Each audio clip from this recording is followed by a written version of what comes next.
Imagine running three separate businesses: a store, a software tool, and a real estate portfolio. Most people bundle all three under one roof. If the store gets sued, the software dies. If the software fails, the real estate gets wiped out.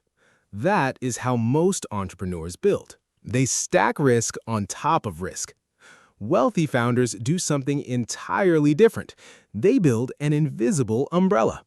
It keeps each business completely separate while pulling all the profits into one safe vault.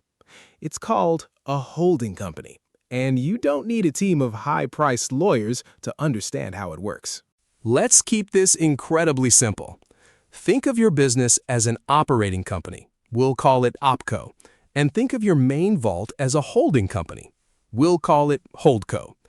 Imagine your OpCo generates just $1 of profit today.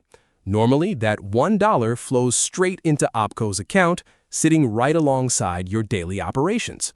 If that $1 stays inside OpCo, it sits in a high-risk room. If a customer sues OpCo tomorrow, they can take that $1. Now watch what happens when you move that $1 into HoldCo. HoldCo doesn't interact with customers. It doesn't sell products. It doesn't sign leases. HoldCo has zero risk. So when you transfer that $1 up to HoldCo, you move it into a lockbox. If OpCo faces a lawsuit tomorrow, the creditor can look inside OpCo, but the room is empty. The $1 is already safe upstairs. That single shift turns your operating capital into protected assets. When you set up this structure, something unexpected happens to your mindset.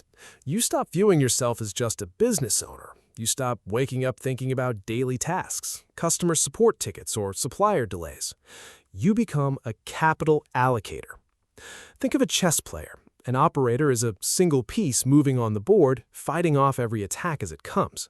An allocator sits above the board, deciding where each piece goes to secure the long-term win. When your businesses operate under a parent company, your main job is no longer to trade time for money. Your main job is to direct capital from where it's generated to where it can grow fastest. That subtle mental shift is what separates someone who owns a job from someone who owns a portfolio.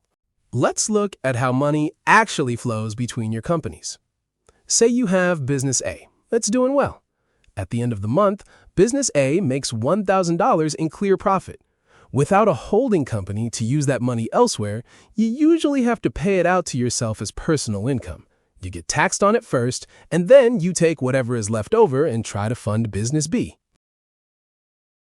You lose a big chunk of that $1,000 before it ever gets a chance to work for you.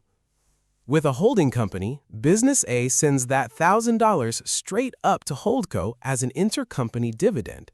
In many places, that transfer is tax-free or tax-deferred.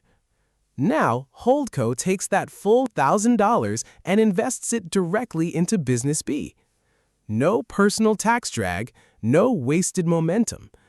Every dollar generated by one business can instantly feed the growth of the next. Now, setting this up sounds intimidating, but the physical reality is remarkably quiet. You don't start by buying skyscrapers or hiring 50 executives. You start with simple paperwork. First, you formed your parent entity. This is your core holding company.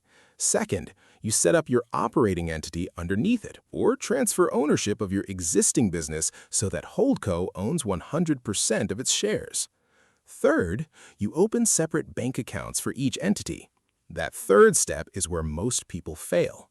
If you mix personal money with OpCo money or OpCo money with HoldCo money, you break the veil. The structure only works if the boundaries are clean. It takes patience to run every transaction through its proper lane, but that small operational discipline is what builds a fortress around your wealth. Let's look at what the structure looks like over time.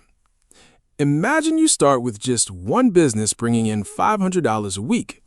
In year one, that $500 flows straight into your HoldCo vault every single week. By year three, That accumulated vault capital has funded a second business. Now you have two separate revenue streams, each pouring $500 a week into the center, bringing your total flow to $1,000 a week. By year 5, you launch or acquire a third business. Now you have 3 independent engines generating $1,500 a week, filling that central bucket. If business 2 hits a bad quarter and fails, it collapses silently in its own corner. It doesn't drag down business 1 or business 3, and it can't touch the capital stored safe inside Holdco. You haven't just built 3 businesses, you've built a self-funding, risk-protected engine that compounds on autopilot. And it all starts by protecting that very first dollar. You can watch the rest of this ongoing series right now over on our channel. Click the next video on your screen to keep exploring.